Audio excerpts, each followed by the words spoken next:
नीट परीक्षा रद्द झाल्यानंतर आता पुन्हा परीक्षा घेण्याचा निर्णय झाल्याने विद्यार्थ्यांसमोर नव्याने अभ्यासाचे आव्हान उभे राहिले आहे।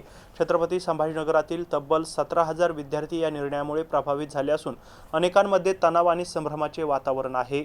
मात्र या परिस्थितीत खचून न जाता विद्यार्थ्यांनी पुन्हा तयारीला लागावे असा सल्ला तज्ज्ञ आकाश सोळुंके यांनी दिलाय।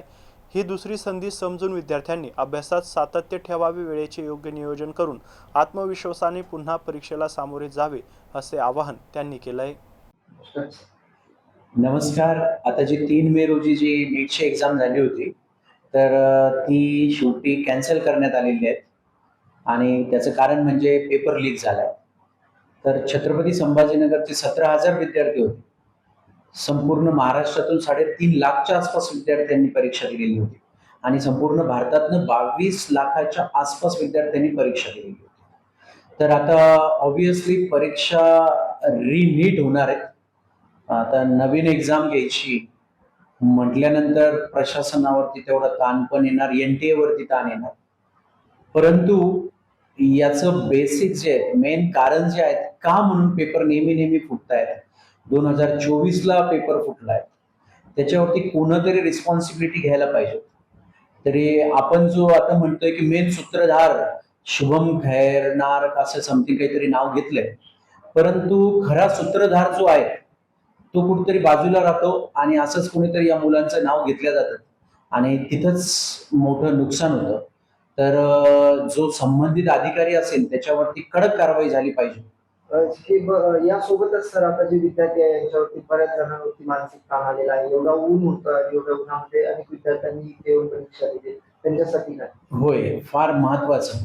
बघा, परीक्षा देताना 2 वर्ष, 3 वर्ष, 4 वर्ष मुलं नीटचा अभ्यास करतात आणि परीक्षेला सामोरे जातात।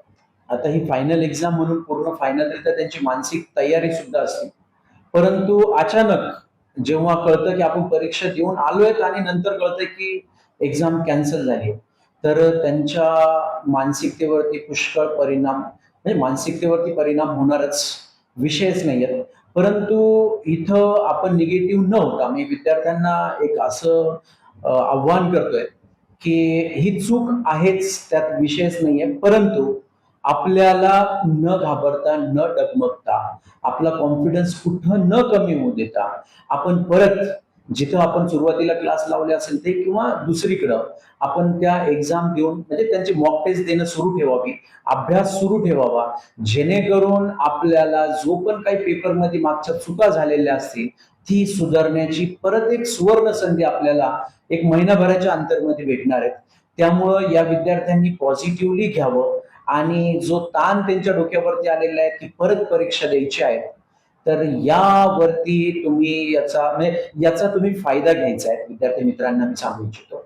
राहिले दुसरी गोष्ट, आता एवढे गुन्हातानात आलेत बघा, म्हणजे इकडे एकीकडे पेपर लीक होतोय आणि मुलांचे ड्रेस असाच घालायचा, स्लीव्ज कमीच पाहिजेत, चप्पलच पाहिजे, शूज नकोय, म्हणजे इकडं परीक्षा घेताना इतके रेस्ट्रिक्शन करायचं आणि ज्या लोकांकडे पैसे पुष्कळ आहेत, जे पेपर विकत घेऊ शकतायत किंवा पेपर लीक करू शकतायत, त्यांच्यावरती मात्र म्हणजे त्यांच्यावरती काहीच कार्यवाही करत नाहीये।